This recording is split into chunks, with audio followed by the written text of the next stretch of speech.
जो जमीन पर केंद्र सरकार की योजना चल रही है उसके हालात पर मैं 2 लाइन आपको बताऊंगा। केंद्र सरकार की सबसे बड़ी योजना है प्रधानमंत्री गरीब कल्याण योजना, जिसमें लाभार्थियों को 5 किलो अनाज मिलना है। मैं बिल्कुल दावे के साथ आपको कह रहा हूं, आप जानते भी हैं 5 किलो अनाज यहाँ किसी को नहीं मिल रहा है, सबको यहाँ 4 किलो अनाज मिलता है।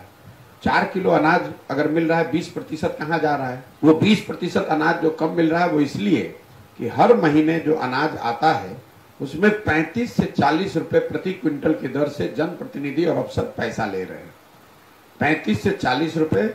और इस कमीशन में ज्यादातर जगह विधायक भी, स्थानीय विधायक का भी हिस्सा 6 रुपए से 8 रुपए प्रति क्विंटल का बना हुआ है।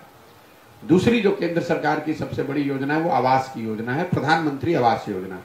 अभी तक 14 महीनों में जो लोग हमको मिले हैं वो ज्यादातर इंदिरा आवास के लाभार्थी मिले हैं। नई योजना जो है जिसमें लाभार्थियों को 1,40,000 रुपये मिलना है, इसके बहुत कम लाभार्थी हैं, लेकिन जिनको भी 1,40,000 रुपये का लाभ मिला भी है उनको भी 25,000 रुपये से लेकर 40,000 रुपये तक घूस देने के बाद ही ये योजना का लाभ मिला है।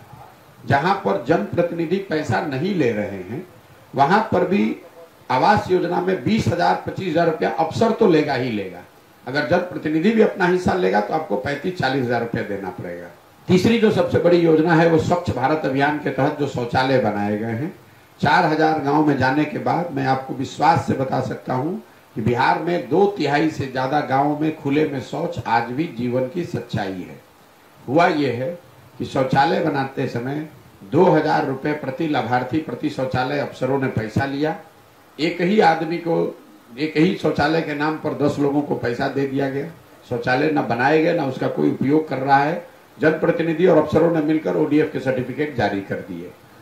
चौथी जो बड़ी योजना जिसके लिए मैं सबसे ज्यादा आश्चर्यचकित हूं वो है मनरेगा का जमीन पर न होना।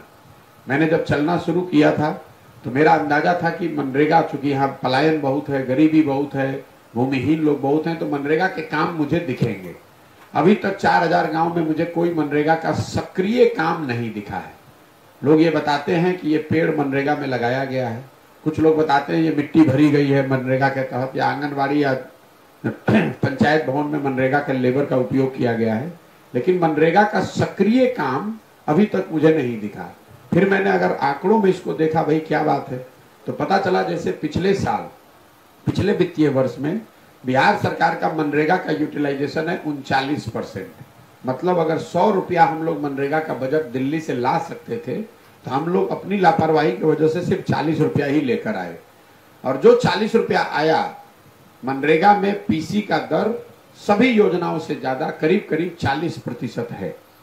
तो 100 रुपया में 60 रुपया आया ही नहीं, जो 40 रुपया आया उसमें 40%, मतलब 16 से 20 रुपया घूस चला गया, जमीन पर 20 से 25 रुपया ही पहुंचा है।